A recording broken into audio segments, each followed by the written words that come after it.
காவேரி விஜய் கிட்ட எவ்வளோதான் கெஞ்சினாலும் விஜய் மறுபடியுமே தாத்தாவோட வீட்டுக்கு வரவே போகிறதில்லன்னு சொல்லிட்டு ஒரு முடிவோடு இருக்காங்க. அதனால காவேரிக்கு என்ன பண்ணுறதுனே தெரியல. ஸோ அவங்க ஹோட்டலில் இருக்கும்போது கூட அதிகமாக எதுவுமே சாப்பிடாம ரொம்பவே சோகத்தோடயே இருக்காங்க. ஆனால் ஹோட்டலை விட்டு திரும்பி வரும்போது விஜய் காவேரி கிட்ட, ஏன் காவேரி நீ இப்படி இருக்க, முதல்ல நீ கில்ட்டியாக ஃபீல் பண்ணுறதை நிறுத்து.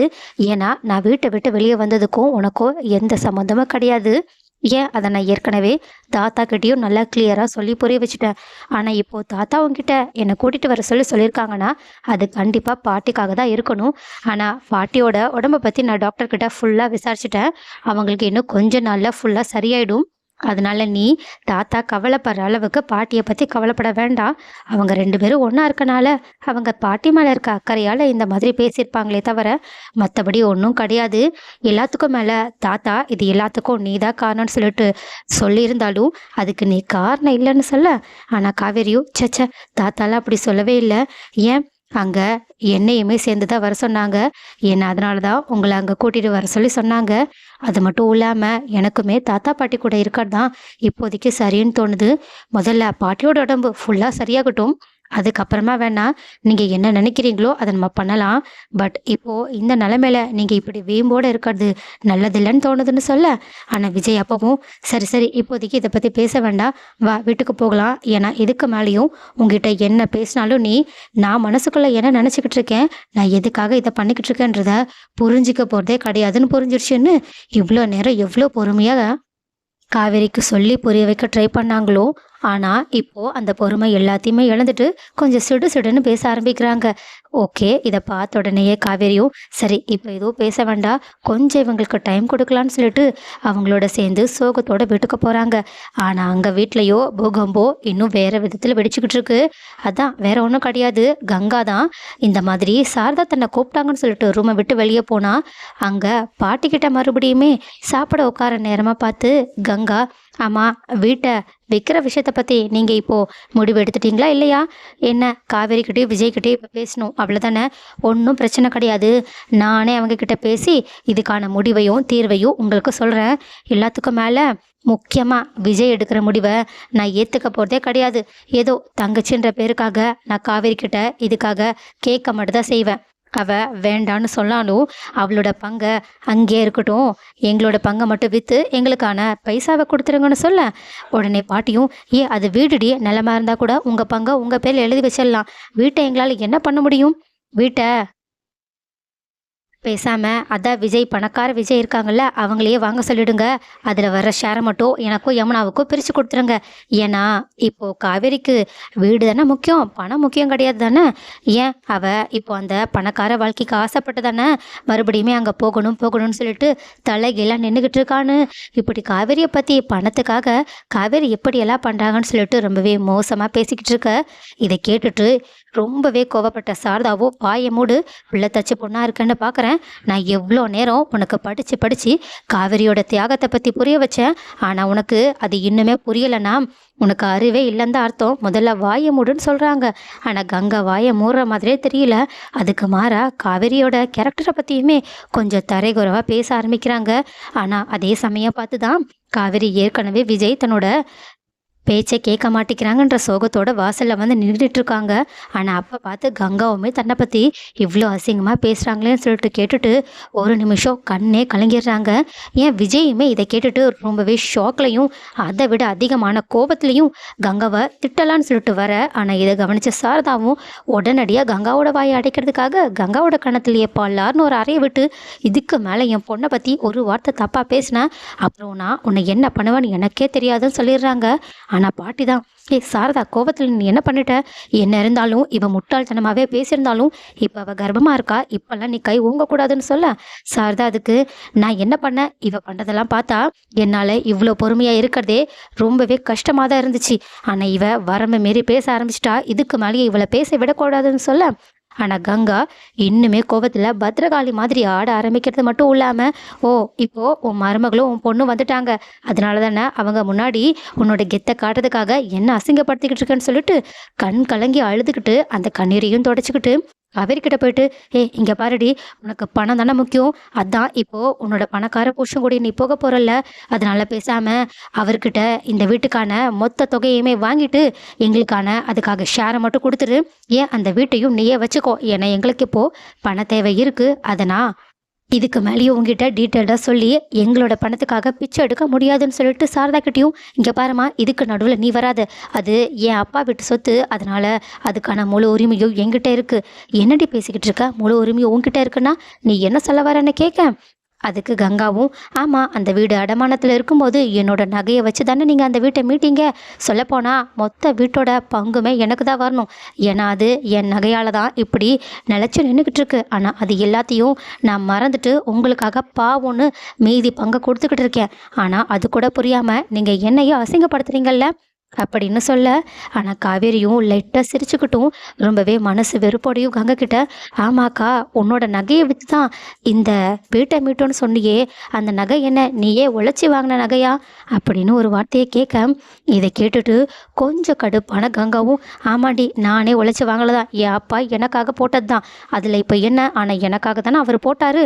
அதுக்கான உரிமை இப்போ என்கிட்ட தான் இருக்குது. அதனால நீ இதுக்கு மேலேயும் நகையை பற்றி பேசுகிற வேலை வச்சுக்காதன்னு சொல்லிட்டு அந்த விஷயத்த அப்படியே ஸ்டாப் பண்ண. ஆனால் சாரதாவும், உன்ன மாதிரி ஒரு பொண்ணு அவருக்கு பிறப்பாருன்னு நான் கனவுல கூட நினைக்கலடி. அந்த மனுஷன் இப்போ உயிரோடு இருந்திருந்தா கூட நீ பேசின வார்த்தைகளாலேயே செத்து போயிருந்தாலும் போயிருப்பாங்கன்னு சொல்லிட்டு அவங்க ஒரு மாதிரி கண் கலங்கி உடஞ்சி அழ ஆரம்பிக்க. இதை பார்த்துட்டு கங்காவுக்கு ஒரு நிமிஷம் மனசு கஷ்டமாக இருந்தாலும் அவங்க குமரனோட கஷ்டத்தை லைட்டாக யோசிச்சு பார்த்துட்டு அவங்களோட கஷ்டத்துக்கு தான் காரணம்னு தெரிஞ்சிருந்தாலும் முட்டாள்தனமாக அவங்க குமரன் கஷ்டப்படுறத நம்ம தடுக்கணும்னா இது ஒரே வழிதான்னு சொல்லிட்டு காவேரி கிட்ட சண்டை போட ஆரம்பிக்க. ஆனால் காவேரிக்கும் சண்டை போடுற தெம்பே கிடையாது. ஏன்னா கங்கா இந்த மாதிரி தன்னோட கேரக்டரையே அசிங்கப்படுத்திட்டாங்களேன்ற சோகத்தையே காவேரியால் இன்னுமே ஏற்றுக்க முடியல. அதனால அவங்க ஒரு வார்த்தை கூட பேசாமல் கண் கலங்கி அமைதியாக நின்றுக்கிட்டு இருக்க. ஆனால் காவேரியோட கஷ்டத்தை புரிஞ்சுக்கிட்ட விஜயும் இவ்வளோ நேரமாக காவேரி கிட்ட தாத்தாவோட வீட்டுக்கு போக வேண்டாம்னு சொல்லிக்கிட்டு இருந்தாலும் இப்போ அவங்க, காவேரி வா, நம்ம எங்கள் தாத்தா வீட்டுக்கே கிளம்பி போயிடலாம். அத்தை, நான் இப்போ சண்டை போட்டுட்டு போகிறேன்னு மட்டும் நினைக்காதீங்க. இப்போது இந்த சூழ்நிலையில் நான் இந்த முடிவு எடுத்து தான் ஆகணும்னு சொல்ல, இதை கேட்டுட்டு காவேரியும் ஒரு பக்கம் விஜய் தன்னை தாத்தா வீட்டுக்கு கூட்டிகிட்டு போகிறாங்களேன்னு சொல்லிட்டு சந்தோஷப்படவா, அப்படி இல்லைன்னா இருக்கிற பிரச்சனையால தான் விஜய் மனசே இல்லாமல் என்னை இங்கேருந்து கூட்டிகிட்டு போகிறாங்களான்னு சொல்லிட்டு வருத்தப்படவான்னு தெரியலேன்னு சொல்லிட்டு கண் கலங்கி விஜயையே பார்க்க. ஆனால் விஜயும் காவேரியோட மனசில் என்ன இருக்குன்றதை புரிஞ்சுக்கிட்டாலும் அவங்க உடனடியாக வேறு எதுவுமே பேசாமல் அவங்களோட ரூமுக்கு போயிட்டு தன்னோட துணிமணிகளையும் காவேரியோட ட்ரெஸ்ஸையுமே பேக் பண்ணி வெளியே எடுத்துகிட்டு வந்து, சாரதா கிட்டே இந்த மாதிரி தயவு செஞ்சு என்னை மன்னிச்சிருங்க, நான் கடைசி வரைக்கும் இங்கே தான் இருக்கணும்னு ஆசைப்பட்டேன். ஆனால் இன்னும் ஒரு நிமிஷம் இங்கே நான் எக்ஸ்ட்ரா இருந்தேன்னா கண்டிப்பாக இந்த குடும்பமே பிரிஞ்சிடும்னு பயமாக இருக்குது. ஏன்னா என்னோட மனைவியை பற்றி இவங்க எல்லாரும் தப்பாக பேசுகிறத என்னால் கேட்கவே முடியலன்னு சொல்ல, உடனே பாட்டியும், எல்லாரும் ஒன்றும் அப்படி பேசலையே, இவ தான் புத்தி கட்டு இப்படி பேசிக்கிட்டு இருக்கா, ஆனால் நீங்கள் இதுக்காக வீட்டை விட்டு போகணுமான்னு கேட்க. ஆனால் விஜயும், இல்லை, இவங்க பேசுகிறாங்கன்னா கண்டிப்பாக இவங்களோட மனசுக்குள்ளே இருக்கிறத வேறு யார்கிட்டையும் சொல்லாமலா இருப்பாங்கன்னு சொல்லிட்டு கண்டிப்பாக யமுனாவோட வார்த்தைகளாலையும் தான் கங்கா இப்படி பேசிக்கிட்டு இருக்காங்கன்றத நல்லா புரிஞ்சுக்கிட்டு விஜய் கங்கா கிட்ட, நீங்கள் என்னைக்காவது ஒரு நாள் கண்டிப்பாக காவிரியோட தியாகத்தையும் அவளோட நல்ல மனசையும் புரிஞ்சுப்பீங்க. ஆனால் அன்னைக்கு என் பொண்டாட்டியோட காலில் விழுந்து நீங்கள் மன்னிப்பு கேட்குற வரைக்கும் நாங்கள் கண்டிப்பாக இந்த வீட்டோட வாசலில் கூட மிதிக்க மாட்டோம்னு சொல்லிட்டு, இங்கே பாருங்கள், உங்களுக்கு இப்போது சொத்துக்கான பாதி பங்கோட பைசா தானே வேணும், அதை நான் நாளைக்கே, இல்லை இப்போவே கொடுத்துட்றேன்னு சொல்லிட்டு உடனடியாக அவங்களோட ஃபோன் எடுத்து கங்காவோட அக்கௌண்ட்டுக்கும் யமுனாவோட அக்கௌண்ட்டுக்கும் அந்த மணியை ட்ரான்ஸ்ஃபர் பண்ணிவிட்டு, இதுக்கப்புறமா அந்த வீட்டை விற்கணும்னு உங்களோட வாயிலேருந்து ஒரு வார்த்தை வந்தாலும் நான் அதுக்கான லீகல் ஆக்ஷனை எடுப்பேன். அதுக்கான முழு உரிமையும் எனக்கு இப்போ இருக்குன்னு சொல்லிட்டு சாரதா கிட்ட, என்னத்தை எனக்கு இருக்குதானேன்னு கேட்க. உடனே சாரதாவும், ஆமாம் தம்பி, இதுக்கப்புறமா எங்களோட சொத்தோட வாரிசே நீங்கள் தான் சொல்லிட்டு உடனடியாக அந்த வீட்டோட முழு பொறுப்பையுமே விஜய் கிட்ட கொடுக்குற விதமா அங்கேருந்த பத்திரத்தை எடுத்துகிட்டு வந்துட்டு காவேரி கிட்ட கொடுத்துட்டு, இதுக்கப்புறமா உன் அப்பாவோட வீடு உன் வீடுன்னு சொல்லிட்டு கொடுக்க. இதை பார்த்துட்டு கங்காவுக்கு வயிற்றுச்சலாக இருக்குது. என்னதான் அந்த பணத்தை அவங்க வாங்கிக்கிட்டாலும் அந்த வீட்டோட முழு உரிமையையும் காவேரிக்கு விட்டு கொடுக்கறதுல அவங்க விருப்பமே இல்லை. அதனால் அவங்க கடுப்போட தான் நின்றுக்கிட்டு இருக்காங்க. ஆனால் இந்த கடுப்பை புரிஞ்சுக்கிட்ட சாரதாவும், இங்கே பாருடி, அதான் பணத்தை வாங்கிக்கிட்டல, இதுக்கு மேலே அந்த பணத்தை வச்சு நீயும் புருஷனும் என்ன பண்ணணுமோ பண்ணுங்க. ஆனால் இந்த வீட்டில் நீ இதுக்கு மேலே இருக்கக்கூடாது. ஒருவேளை நீ இப்போ கர்ப்பமா இல்லைன்னா இப்போவே உன்னை நான் வீட்டை விட்டு வெளியே அனுப்பியிருப்பேன். ஆனால் என்ன, என்னோட கடமை உனக்கு குழந்தை பிறந்ததுக்கு அப்புறமா உன்னோட பேறுகாலத்தை பார்த்ததுக்கு அப்புறமா நான் உன்னை இங்கேருந்து அனுப்பி விட்டுருவேன். அதனால் அதுக்குள்ளே உங்களுக்கு என்ன வீட்டை பார்க்கணுமோ இல்லை இடத்த பார்க்கணுமோ போய் பார்த்துட்டு இப்போவே அங்கேயே செட்டில் ஆகிறதுக்கான வேலையை பாருங்கன்னு சொல்லிட்டு உடனடியாக அப்போவே குமரனுக்கு கால் பண்ணி நடந்த விவரத்தை சொல்லிட்டு, இந்த மாதிரி நீங்கள் பேசாமல் கங்காவை மலேசியாவுக்கே கூட்டிட்டு போயிடுங்க, அப்படி இல்லைன்னா இங்கேயே ஒரு இடத்த பாருங்கன்னு சொல்ல, இதை கேட்டுட்டு அங்க இருந்த குமரனும் செம்ம ஷாக்கோட என்ன சொல்றதுனே தெரியாம போனை கட் பண்ணிடுறாங்க. ஆனா இந்த பக்கம் இருந்த கங்காவும் செம்ம கோபத்துல யார்கிட்ட என்ன பேசுறதுனே தெரியாம தனியா ரூம்க்கு போய் உட்காந்து நடந்ததை பத்தியே யோசிச்சுக்கிட்டு இருக்காங்க. அது மட்டும் இல்லாம ஒருவேளை நம்ம உண்மையாவே எல்லாரும் சொல்ற மாதிரி தப்பு தான் பண்ணிக்கிட்டு இருக்கோமான்னு யோசிச்சுக்கிட்டு இருக்க. அப்ப கரெக்டா தன்னோட அக்கௌண்ட்டுக்கு பைசா வந்ததை நோட் பண்ண யமுனாவும் கங்காவுக்கு கால் பண்ணி, என்னக்கா என்ன திடீர்னு இவ்வளோ அமௌண்ட் என்னோட அக்கௌண்ட்டுக்கு வந்திருக்கு, அதுவும் விஜயே எனக்கு அனுப்பி வச்சிருக்காங்க, என்னதான் பிரச்சனை நடக்குது, நான் கால் பண்ணாலும் அவங்க எடுக்கவே மாட்டேன்றாங்களே, என்ன ஆச்சுன்னு கேட்க உடனே கங்காவும் நடந்த பிரச்சனைகள் எல்லாத்தையுமே சொன்னது மட்டும் இல்லாம உடனடியாக இந்த மாதிரி சாரதா பண்ண விஷயத்தையுமே சொல்லிட்டு வயிற்றுச்சலோட பேசிக்கிட்டு இருக்க. இதை கேட்டுட்டு யமுனாவுக்கும் இன்னுமே வயிறு எரிய ஆரம்பிக்குது. ஆனா என்ன, இந்த 2 பேரும் பணத்துக்காக அந்த சொத்தை விற்கணும்னு ஆசைப்பட்டுட்டு இருந்தது எல்லாத்தையுமே மறந்துட்டு இப்போ காவேரிக்கோ விஜய்க்கோ அந்த வீடு சொந்தமாயிடுச்சுன்னு சொல்லிட்டு அவங்க மேல பொறாமப்பட்டுக்கிட்டு இருக்காங்க.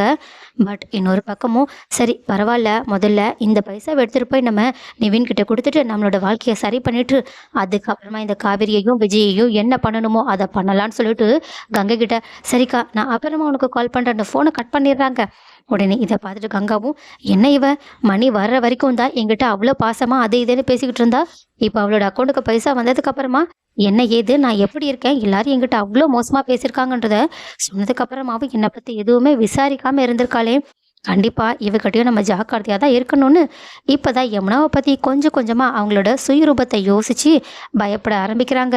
ஆனால் அந்த பக்கமும் இதை எதை பற்றியுமே கவலைப்படாத யமுனாவும் உடனடியாக நிவின் கிட்ட போயிட்டு, நிவின் உங்களுக்கு பிஸ்னஸ்க்கு எவ்வளோ மணி வேணுமோ அது எல்லாத்தையும் நான் உங்களுக்கு தந்துடுறேன்னு சொல்லிட்டு உடனடியாக அவங்களோட அக்கௌண்ட்லேருந்து நிவினோட அக்கௌண்ட்டுக்கு மணியை ட்ரான்ஸ்ஃபர் பண்ணிவிட்டு, இங்கே பாருங்கள் இது எல்லாமே உங்களுக்கு தான் என்னோட வீட்டிலேருந்து தந்தாங்கன்னு சொல்லிட்டு அவங்களோட பக்கத்தில் இருந்த அவங்களோட அம்மாக்கிட்டேயும், இதுதான் நான் நிவினை கல்யாணம் பண்ணுறதுக்காக எங்கள் வீட்டிலேருந்து எடுத்துகிட்டு வந்த வரதட்சணையாக கூட நீங்கள் வச்சுக்கலாம், அதனால் இதுக்கப்புறமா என்ன நான் எந்த மணியுமே கொண்டு வரலன்னு சொல்லிட்டு கேவலப்படுத்தி பேச முடியாது. ஏன்னா இப்போது நான் லட்சக்கணக்கில் நிவினோட பிஸ்னஸ்க்கு உதவு பண்ணுறதுக்காக பைசாவை எடுத்துகிட்டு வந்திருக்கேன்னு அந்த விஷயத்த ரொம்பவே பெருமைப்படுத்தி அவங்களோட அம்மா கிட்ட பேசிக்கிட்டு இருக்க.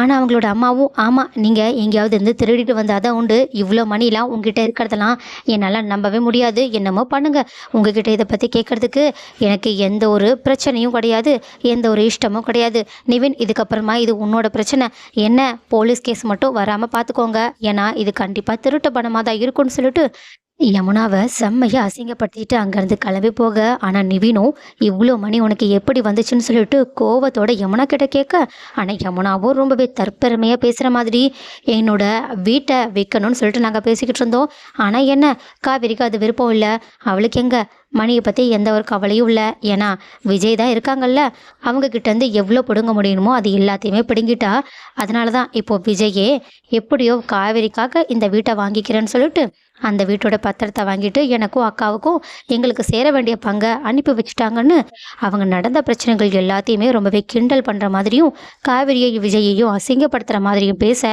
இதை கேட்டுட்டு செம்மையாக ஷாக்கான நிவினும், சி நான் உன்னை நல்ல பொண்ணுன்னு தான் நினச்சேன், ஏதோ சின்ன பொண்ணா இருக்கையே என் மேலே இருக்க ஆசையால் தான் நீ தப்பு பண்ணிக்கிட்டு இருக்கன்னு நினச்சேன், ஆனால் நீ இப்போ பண்ண காரியத்தை பார்த்தா எனக்கு உன்னை பார்க்கவே அருவருப்பாக இருக்குது, இப்போ நான் சொல்கிறேன் நான் உனக்கு டிவோர்ஸ் கொடுக்கணும்னு முடிவு பண்ணிட்டேன்னு சொல்லிட்டு அவங்களோட அக்கௌண்ட்டுக்கு அனுப்பின பணத்தை ஒரேடியாக யமுனாவோட அக்கௌண்ட்டுக்கு அனுப்பிட்டு முதல்ல இந்த வீட்டை விட்டு வெளியே போ, ஏன்னா உன்னோட குடும்பத்தோட கஷ்டத்தை கொஞ்சம் கூட புரிஞ்சுக்காம அவங்க அத்தனை பேரோட மனசையும் கஷ்டப்படுத்தி நீ இந்த பணத்தை எனக்கு கொடுக்கணும்னு சொல்லிட்டு உன்னோட சுய லாபத்துக்காக இப்படி பண்ணியிருக்கனா, நாளைக்கு எனக்கும் நீ இந்த மாதிரியான ஒரு கஷ்டத்தை கொடுக்க மாட்டேன், நீ என்ன நிச்சயம், அதனால உனக்குலாம் என்னோட மனைவியாக இருக்க சுத்தமாக தகுதியே கிடையாது, ஏன் உனக்கு அந்த குடும்பத்தோட ஒரு பொண்ணாக இருக்க கூட தகுதி கிடையாதுன்னு சொல்லிட்டு யமுனா யோசிக்காத லெவலுக்கு யமுனாவுக்கு ஒரு தரமான தண்டனையை கொடுத்துட்டு அவங்க அங்கேருந்து கோவத்தோட கிளம்ப.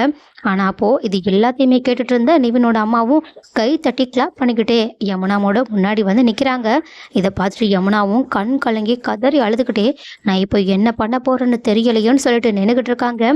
அதே மாதிரி தான் அந்த பக்கம் குமரன் இந்த மாதிரி கங்காவுக்கு கால் பண்ணி அவங்களுமே நடந்த பிரச்சனையை கேட்டு என்னதான் ஆச்சுன்னு கேட்க உடனே கங்காவும் நடந்த விஷயத்த சொல்லிட்டு அவங்களோட தரப்புல தான் நியாயம் இருக்குன்னு சொல்லிட்டு அவங்க குமரன் தனக்கு சப்போர்ட் பண்ணுவாங்கன்னு அவங்க பாட்டுக்கு பிளம்பிக்கிட்டே இருக்காங்க. இதை கேட்டுட்டு உடனடியா குமரன் கங்காவுக்கு சப்போர்ட் பண்ணுவாங்கன்னு பார்த்தா குமரன் செம்ம கோபத்தோட இதுக்கு மேலே என்கிட்ட எதுவும் பேசாத, அந்த பாவப்பட்ட பைசா எனக்கு தேவையில்லை, முதல்ல அதை சேர வேண்டியவங்க கிட்ட சேர்த்துட்டு அதுக்கப்புறமா என்கிட்ட பேசு, இல்லைன்னா நான் உங்ககிட்ட பேசவே மாட்டேன்னு சொல்லிட்டு உடனடியாக ஃபோனை கட் பண்ணிடுறாங்க. அப்போ குமரன் இப்படி தங்கிட்ட பேசுவாங்கன்னு கொஞ்சம் கூட எதிர்பார்க்காத கங்காவும் செம்ம ஷாக்கோட அதே மாதிரி யமுனாவோட நிலைமையிலேயே உட்காந்துருக்காங்க. ஸோ கைஸ், கங்காவுக்கும் யமுனாவுக்கும் இப்படியோட நிலைமை வரணும்னு யாரெல்லாம் ஆசைப்பட்டீங்க? அது மட்டும் இல்லாமல் அவங்க இப்போயாவது தாங்க எவ்வளோ பெரிய தப்பு பண்ணியிருக்கோன்றதை புரிஞ்சுக்கிட்டு அதுக்கான தண்டனையும் ஏற்றுக்கிட்டு அதுக்கான பரிகாரமாக காவேரியோட காலில் விஜய் சொன்ன மாதிரியே விழுந்து மன்னிப்பு கேட்டால் நல்லா இருக்கும்னு யாரெல்லாம் நினைக்கிறீங்க?